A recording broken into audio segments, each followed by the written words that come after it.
I now give the floor to Ms. Karam. One early morning, a young father was having a walk with his children in the quiet of his village. As the father slowed to fix his ride, his children, being told so, went ahead. Not a few moments went by when a horrific sound shook their fragile little hearts beating in pace.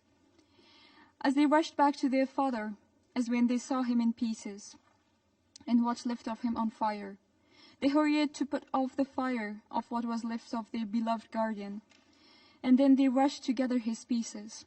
Suhaila only two, and Wajidullah four, are yet to realize they are the victims of a drone strike.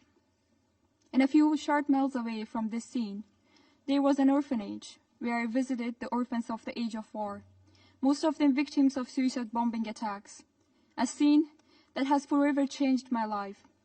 When I heard one, Ruina, voicing for the rest, with her words cracking everyone's heart in the room, speaking of her miseries, another Zohra, only 9, lost her father in a rogue suicide bombing attack in Kabul. That was the moment they each lost not only a parent, but their future. A breadwinner, who had to take their hands throughout their childhood, now eyes filled with tears, one cried out the words, "How can I think of the future?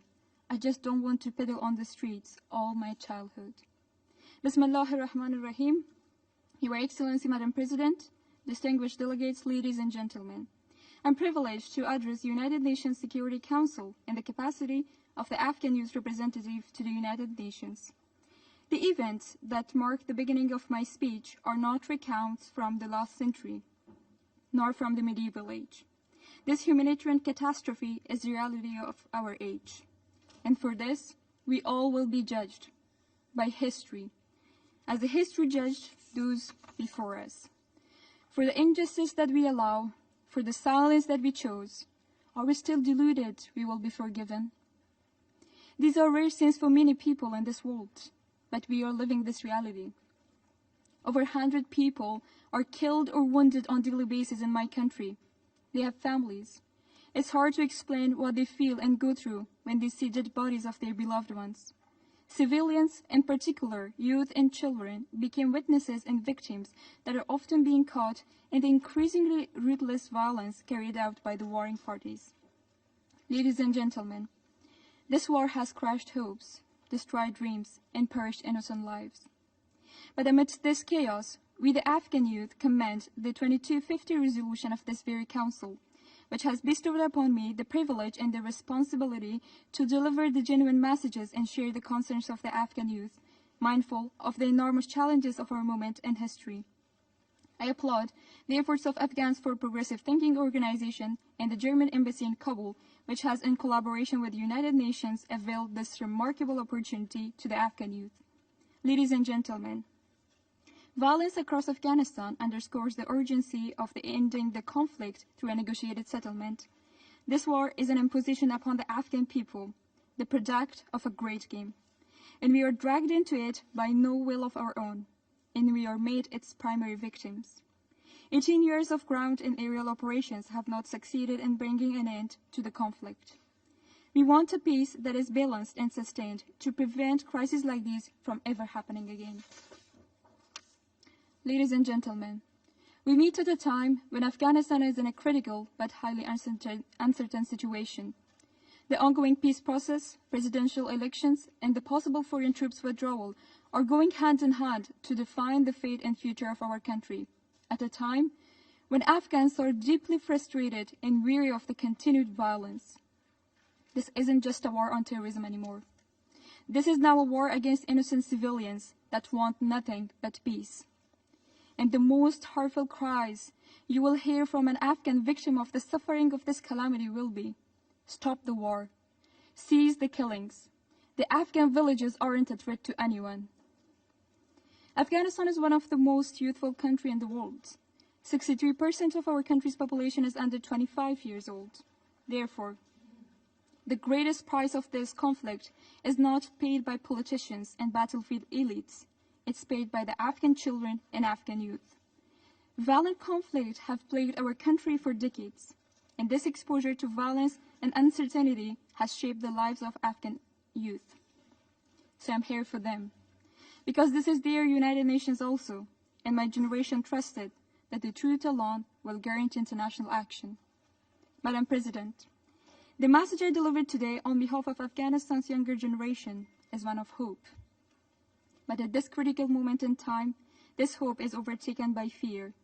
The fear of being excluded, the fear of being forgotten and sacrificed. Over the past 2 months, I bolstered my efforts to reach out to as many young people as I could. I've been to several universities, academic institutions, orphanage, and community groups.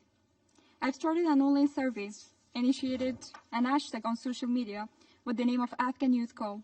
I met young people from almost all provinces of Afghanistan in National Youth Assembly for Peace, and traveled outside Kabul province and organized roundtable discussions. Mile after mile that I traveled, door after door that I knocked, community after community that I conversed with, all I found was a shared craving for peace. One common message, echoed over and over again: we want peace, a safe life, access to education, and we want to be able to have a voice in the decisions that will affect our future. Reconciliation and peace is right now the highest priority in Afghanistan, and the key to ensuring reconciliation is sustainable is ensuring that Afghan youth voices from both sides of the conflict are considered in the peace process. Since this peace belongs to the people of Afghanistan more than it does to anyone else, it should bear our endorsement. And our endorsement alone will ensure legitimacy to any deal that the peace process may entail. And the endorsement of our people, in particular the Afghan youth, will have to be earned. And it will be earned only if the miles we have walked the path of progress is respected, only if our achievements are preserved and our rights protected. Ladies and gentlemen, it's been almost a year since peace negotiations between Taliban and the United States are taking place in Doha, Qatar. The Afghan youth want a transparent and watchful mechanism that protect their rights and achievements in any possible peace deal. Because in the place that we stand today comes after so much efforts and sacrifices.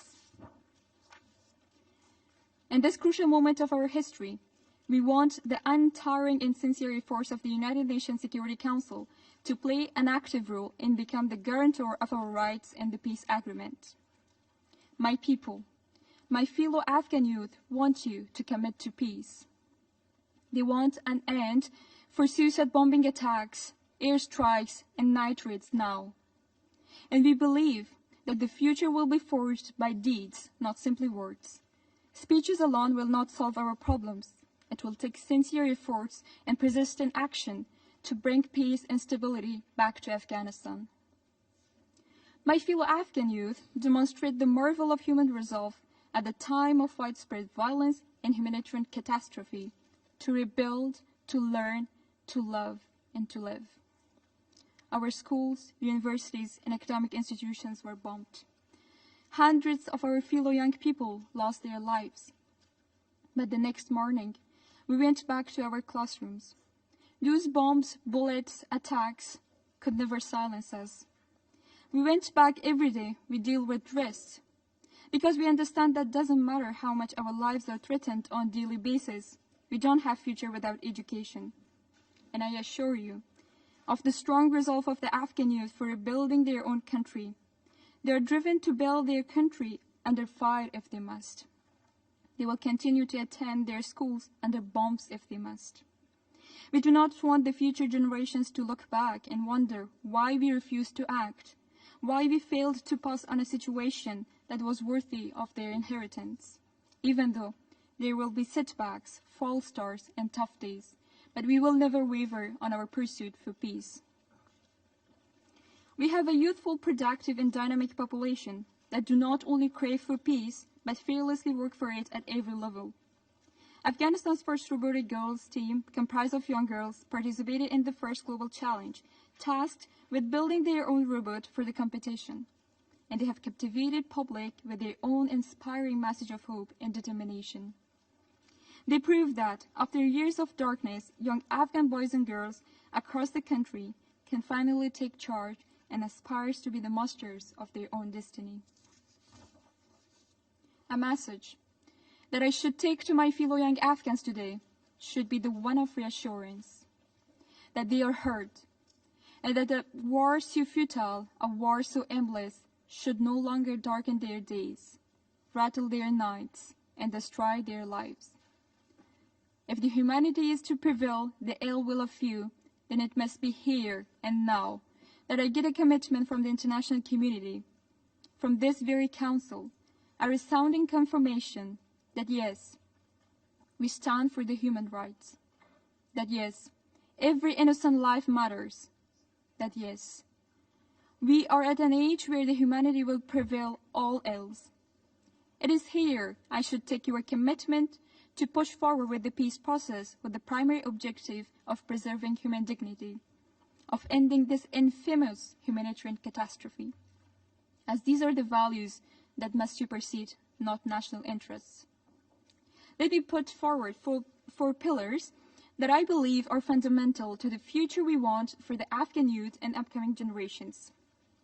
The need for the United Nations Security Council to play a proactive role in the Afghan peace process, preservation of our rights and achievements in any possible peace agreement guaranteed by the United Nations Security Council, an immediate end to the ongoing violence and countrywide ceasefire, and the substantive inclusion of all Afghan youth, including young Taliban, in the peace process. We, the Afghan youth, are committed to build a society of coexistence, peace, and tolerance. We stand together with youth from all across the globe to advance the cause of humanity. Let us build a peaceful and prosperous world together. So with the commitment in my generation's will for bringing a positive change, I call on the global community to join and support us in building a future that my generation so richly deserves. Thank you very much.